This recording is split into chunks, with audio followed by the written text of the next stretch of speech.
Hi, എന്താ പരിപാടി എന്നല്ലേ? ഇതാണ് നമ്മ ഇടവകപ്പള്ളി ആലക്കോട് പപ്പ. എന്താന്ന് വെച്ചാൽ കരോൾ പരിപാടിയാണ്. ക്രിസ്മസ് ഒക്കെ റെഡി ആയിട്ടുണ്ട്, ഞങ്ങൾ റെഡി ആയിട്ടുണ്ട്. ഇനി അടുത്ത് നമുക്ക് കരോൾ സ്റ്റാർട്ട് ചെയ്യാം. അങ്ങനെ കരോൾ സ്റ്റാർട്ട് ചെയ്തു.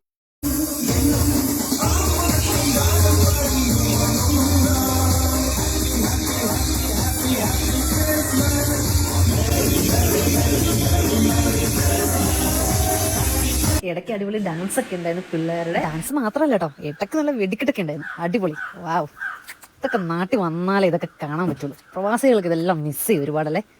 പിന്നെ ക്രിസ്മസിന് തിരുക്കുടുംബമായിട്ട് ഇതേ ഉണ്ണീശോയും മാതാവും യേശുപിതാവും കൂടെ വല്ല മാലാകമാരും. മാതാവിനിടയ്ക്ക് ചിരിയൊക്കെ വരുന്നുണ്ട്. അങ്ങനെ പിള്ളേരെല്ലാം പൊളിച്ചു. അങ്ങനെ നമ്മ കരോട് പോയിക്കൊണ്ടിരിക്കുമ്പോൾ ഇതാ വരുന്നു ആലക്കോട് നിന്ന് അടുത്ത കരോള്. ഞങ്ങളുടെ ഒപ്പം അവരും വാവ് പൊളിച്ചു. അവര് നമ്മളെ കണ്ടും പോയി, ഒന്നും പറയാം.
പിന്നെ ക്രിസ്മസിന് കേക്ക് ഇല്ലാണ്ട് എന്താല്ലേ? അങ്ങനെ അച്ഛൻ്റെ വക കേക്ക് കട്ടിങ്, അങ്ങനെ എല്ലാം കഴിഞ്ഞു. ഇനി ഒരു എൻജോയ്മെന്റ് ആയേക്കാം അല്ലേ? അങ്ങനെ ഈ വർഷത്തെ ക്രിസ്മസ് ഇവിടെ കൊണ്ട് തകർക്കാൻ പോകും.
അപ്പോൾ ഇന്നത്തേക്ക് ഇത്രയുള്ളൂ. Okay, by.